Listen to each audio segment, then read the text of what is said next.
Brigitte Lahaie, Sud Radio, c'est l'instant Sexy News. Alors, Alain Héril, je vous demandais si vous saviez pourquoi ça s'appelle un bikini, et je crois qu'on va avoir la réponse dans un instant. Alors, vous saviez ce que... Oui, je crois savoir, mais je vais pas donner la réponse. Non, on va laisser Flore nous expliquer tout ça. Bonjour Flore. Bonjour Brigitte, bonjour Alain Héril. Oui, alors Bonjour, avec l'été, Flore. le soleil et la chaleur qui revient, je dois écrire, comme vous le devinez, sur des sujets d'enquête de plus en plus poussés. Moi, là, la profondeur de mes articles se mesure à la température extérieure. Dès qu'on dépasse les 15 degrés, on ne me commande plus que des sujets sur les plages naturistes, le sexe dans la piscine ou le bronzage des testicules. Et notamment, j'ai redécouvert récemment l'incroyable histoire du bikini, qui est bien plus dense que ce qu'il laisse paraître en surface. Alors, est-ce que vous savez un petit peu pourquoi le bikini s'appelle un bikini ? Oui. Oui. Mais on vous laisse le dire. Enfin, moi, je veux bien le dire, mais vous le direz mieux que nous. Oui, je vais réexpliquer l'histoire, mais alors Alain Héril, qui avait l'air de savoir un petit peu en deux mots. Bah écoutez, sans trop dévoiler, je pense que c'est en lien avec une bombe, me semble-t-il, un atoll. C'est ça, oui. Exactement. Ça fait l'effet d'une bombe. Ça a fait l'effet d'une bombe. Oui, parce que c'est pas parce qu'il y a deux kini, comme on peut le penser parfois, un sur les kinichons et l'autre sur le Bocunu, je ne sais pas peut-être, mais c'est bien en hommage à l'atoll de Bikini dans les îles Marshall, qui a été le théâtre d'essais d'armes atomiques en 1946. Ça nous paraît si loin, 1946, et pourtant parfois quand on allume la télé, l'ambiance n'a pas tant changé. Bon, mais ce qu'on retient du Bikini, c'est surtout ce coup de com' et ce slogan qui a aidé à la popularité de ce petit deux pièces, le Bikini, la première bombe anatomique qui aurait été commercialisée dans une boîte d'allumettes parce qu'il est tout rikikini et parce qu'il met le feu aux poudres, très certainement. Il a été présenté la première fois à la piscine Molitor, interdit sur de nombreuses plages de Méditerranée en Espagne ou en Italie, parce qu'on ne montre pas le nombril de ces dames. C'est Brigitte Bardot qui le démocratisera définitivement en le portant sur la plage du Festival de Cannes. On est alors en 1953. Et puis on pense aussi à Marilyn Monroe et toute la mouvance des pin-up et des stars hollywoodiennes, des nouvelles figures qui s'imposent au sortir de la Seconde Guerre mondiale, et les images de la jeune femme glamour aux belles formes, aux vêtements moulants et au rouge à lèvres rouge en devient presque patriotique. La pin-up en bikini se transforme réellement en arme de guerre américaine, mais une guerre culturelle qui vient imposer son image de la parfaite épouse au foyer en contrecarrant l'image stricte et sérieuse de Magdala Goebbels en Allemagne nazie, par exemple, qui était l'autre modèle de Madone proposé aux femmes, mais en beaucoup moins fun. Alors, est-ce qu'on va voir du bikini ou des beaux culs nus sur la plage cette année ? Eh bien là encore, la tendance est plutôt à la traîne, puisqu'un sondage de 2019 confirmait que les femmes se couvrent de plus en plus en bord de mer pour deux raisons. Une hausse des incivilités à la plage et des comportements désagréables. Et la deuxième, ce sont les complexes, notamment propagés par les réseaux sociaux. La petite bombe anatomique n'est pas morte pour autant. Il y a une autre raison qui souvent fait que les femmes ne veulent plus bronzer les seins nus. Et Oui. c'est stupide parce que c'est pas plus dangereux de bronzer les seins nus que de bronzer le reste du corps. C'est la peur des cancers, des cancers du sein.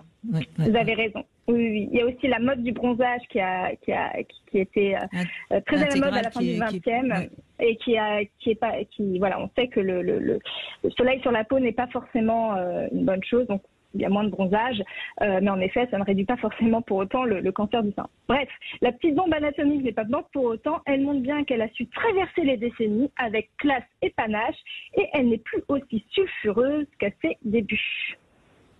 Mais c'est incroyable parce que ça fait finalement 70 ans, hein, si on fait un calcul rapide à peu près. Et moi, je trouve ça fou de se dire qu'il y a que 70 ans que les femmes avaient le droit, quelque part, de mettre un maillot de bain qui permet quand même de bronzer son corps, quoi. C'est peu sur l'histoire de l'humanité. Mais vous avez raison, mais plein de choses. Petit 1, le lycra. Le lycra, il apparaît sur le tard. En fait, le premier problème du bikini, c'est qu'il n'a aucun maintien, il tient pas, c'est pas très confortable de le porter. Donc là, on arrive à porter des bikinis confortables, qui sont ajustés, qui sont à notre taille, parce qu'on a aussi la matière du vêtement qui a beaucoup évolué. L'autre chose, c'est que les congés payés, c'est pareil, ça arrive sur le tard.